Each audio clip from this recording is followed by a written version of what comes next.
So let's check out this Holger Rune return of serve technique to help improve your return of serve.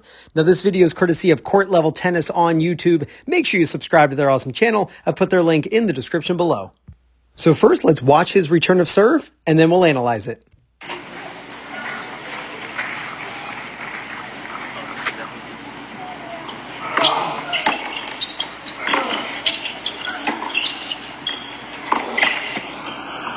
All right, some really good stuff here. First, he's a two-hander. You'll notice he has both hands on the grip. That's what you want. You want your top hand to be ready for a backhand. You want your bottom hand ready for a forehand.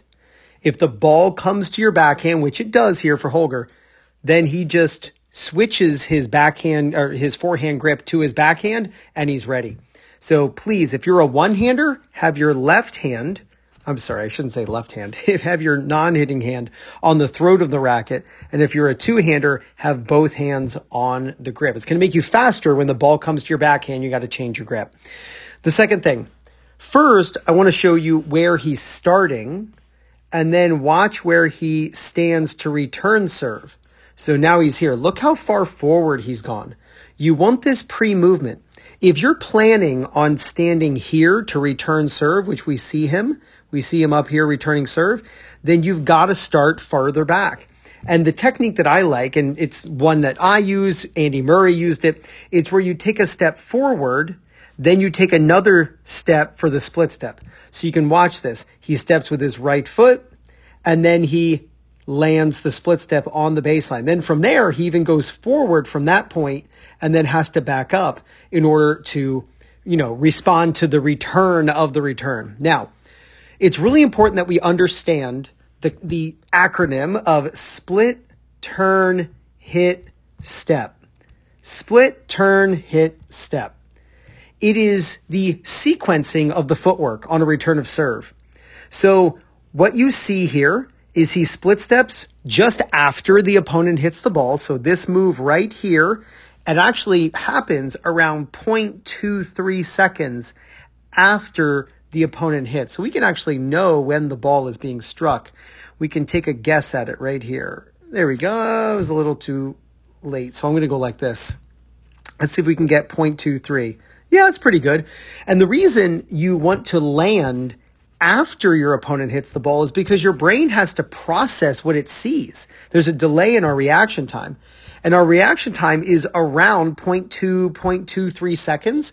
So we actually want to land around the time our brain is reacting. You don't want to land before your brain reacts. Then you have to be stationary for 0.23 seconds before you realize where you go, and you lose the elasticity in your legs to be able to explode in any direction. So you actually want to be, what I teach is be in the air as your opponent hits so you can land, obviously, just after. So here's the split. And then the first thing he does is turn. Notice he has not stepped yet. He has not taken a step with either foot. He splits, he turns his shoulders, and his shoulder turn is basically his backswing. It's not this big, gigantic, huge swing. You just want to think of the unit turn being the shoulder turn is all you do with the backswing on the return of serve. That's all you got time for. Then you hit, then you step. So he's stepping with his right foot as a lefty.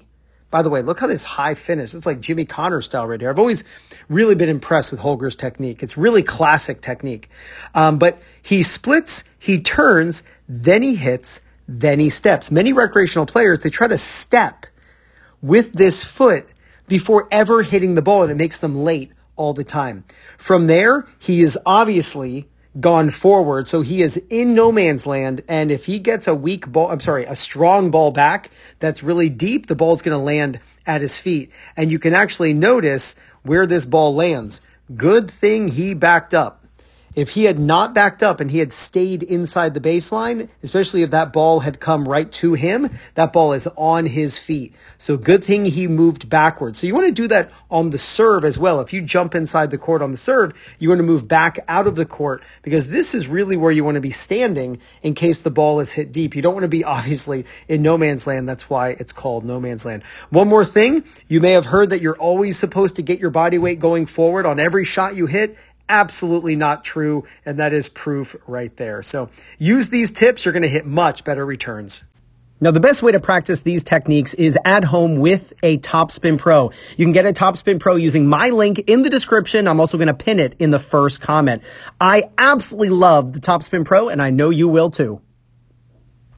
And if you're looking for people in your local area to play matches against or practice with, or you want to find a coach who's close to you who can help you with your game, then use my link for PlayYourCourt. And it's playyourcourt.com/2minute tennis. When you use my link to sign up, you get 50% off. Go out and film yourself returning serve and work on the ideas you just learned in this video. If you do, there's no doubt you're going to gain confidence, win more matches, and play much better tennis. This is Ryan Reedy from 2minutetennis.net. You got this.